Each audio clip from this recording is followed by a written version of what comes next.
Listen up, guys. So there are reports claiming that Man United players have again started leaking information from inside the dressing room, trying to mock Eric Ten Hag. That some of them pretend to be backing him, while others are almost pushing for him to be sacked. Now, listen. I will. I probably would care less if Eric Ten Hag is sacked right now or tomorrow, the other day or not. I would care less if he stays. But I'm not going to sit here and watch and back players showing their player power again at Manchester United. This, for me, is completely unacceptable. My name is Webb. Welcome to the United of Sport. Like, share, and subscribe. Now, look, guys, we know where we are. We know how bad we are performing lately. We know how results are not coming. Yes, there are certain improvements that we see in the team, but it's not enough. Now, we appreciate that. The players probably see it and feel the same way. But listen, for players to be again taking us back to the place where we were at last season, where it was clear that the player power was too much for the manager to handle, and it caused a big shakeup in Man United. I don't think is the direction that will solve problems for Man United. If the players force Eric Ten Hag out, trust you me, the same players can force the next manager out. So for me, we should not tolerate any of this talk. If this is true coming out from the club, and it is indeed true that these players are trying to force an agenda by sending a text message to an agent or someone, a journalist who they know will leak the story, I will tell you because the journalists who are saying these things claim to have got them from the dressing room and they are credible sources. Now, for me, this is completely unacceptable. We should be arresting it now because this is not going to take us anywhere. We can call out Eric Ten Hag for his weaknesses and all, but first of all, the fact that we are having a lot of scrutiny on Eric Ten Hag doesn't mean that the players are vindicated to go on and just run around without being clinical, because it's not Eric Ten Hag who is going to step onto the pitch and convert the so many chances they created against Crystal Palace. Now, don't get it twisted.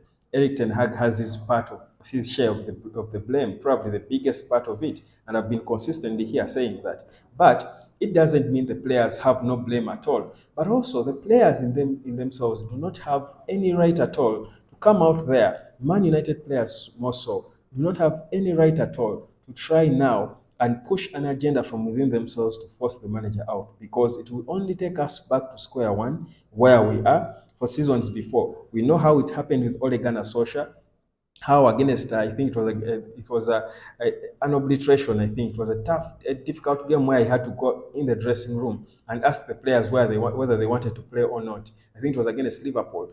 Players showing no character at all, no personality, fearing to take responsibility, but they still somehow managed to stay there and they're still playing for Man United, whereas Ole Gunnar Solskjaer is unemployed. Same thing with Jose Mourinho, a bunch of players coming out there and showing the wrong attitude. And Mourinho, up to now, was saying, up to this year, was telling us that there are players he thought shouldn't have been at Man United when he was there, but they are still there. This kind of player power cannot be tolerated at Man United. It won't take us anywhere because, in the first case, the players we have no right at all whatsoever because they are not doing enough.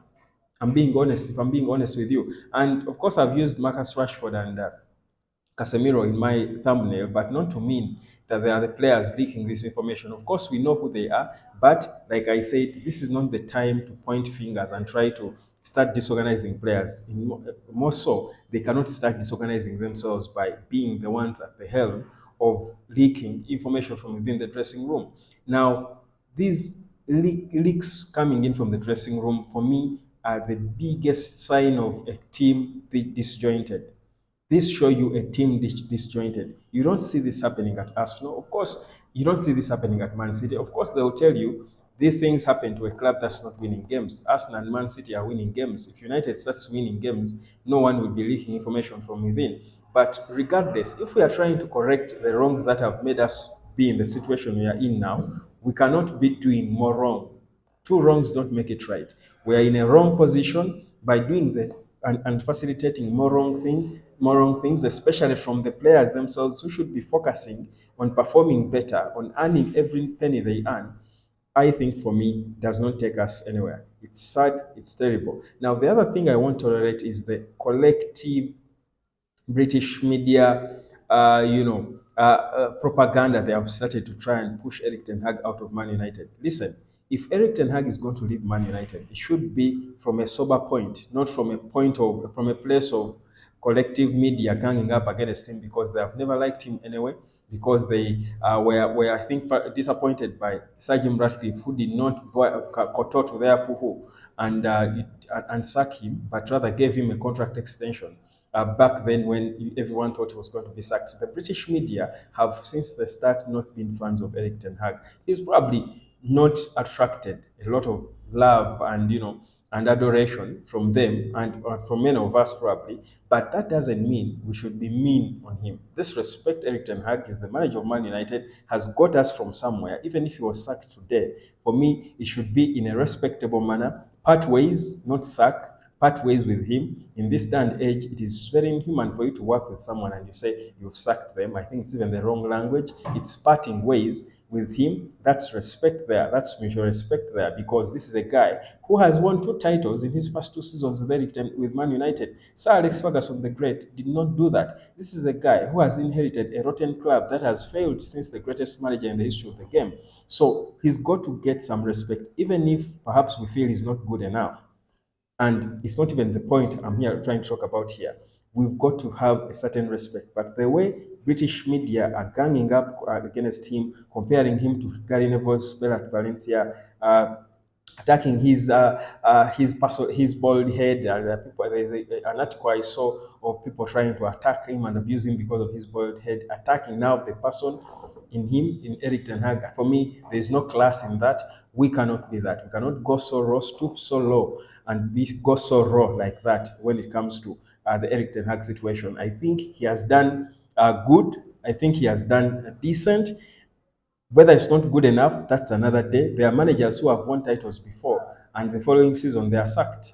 So it's not about what he has done. It's about the class, how we deal. Because in the past years, honestly, I think Man United has grown to be a club that does not respect their own, that does not respect even legends of the club in terms of players. So we cannot be headed that direction, because then we shall become a tabloid club, if I would say, for lack of a better word. We shall become we shall lose the class that should define the club, like Manchester United. So for me, it is wrong what's going on, the propaganda and what have you. That said, we do know that Eric Ten Hag's job is not completely safe. He must know it. He might be adamant to the fact that fans are calling out his name for lack of tactics, but he will certainly have to wake up at some point and smell the coffee. Because trust you me, things are not looking good for him. What then should we do as Man United supporters? Be patient and see what happens in the coming games. Because honestly, the game against Crystal Palace gave us some good hope and signs, and maybe we can have our squad go back to that and even better and just be clinical, because the performance against Crystal Palace was not one that would warrant a sack early into the season. But what then are we supposed to expect? Your guess can only be as good as mine. My name is Webb. This is the United of Sport. Like, share, and subscribe. And don't you be a part of the propaganda, but stick to principle. Eric Ten Hag should be questioned for his wrongs. If he's not good enough, he's not adjusting, he should be sacked. But let it not be out of propaganda. Like, share, and subscribe. I'll catch you later.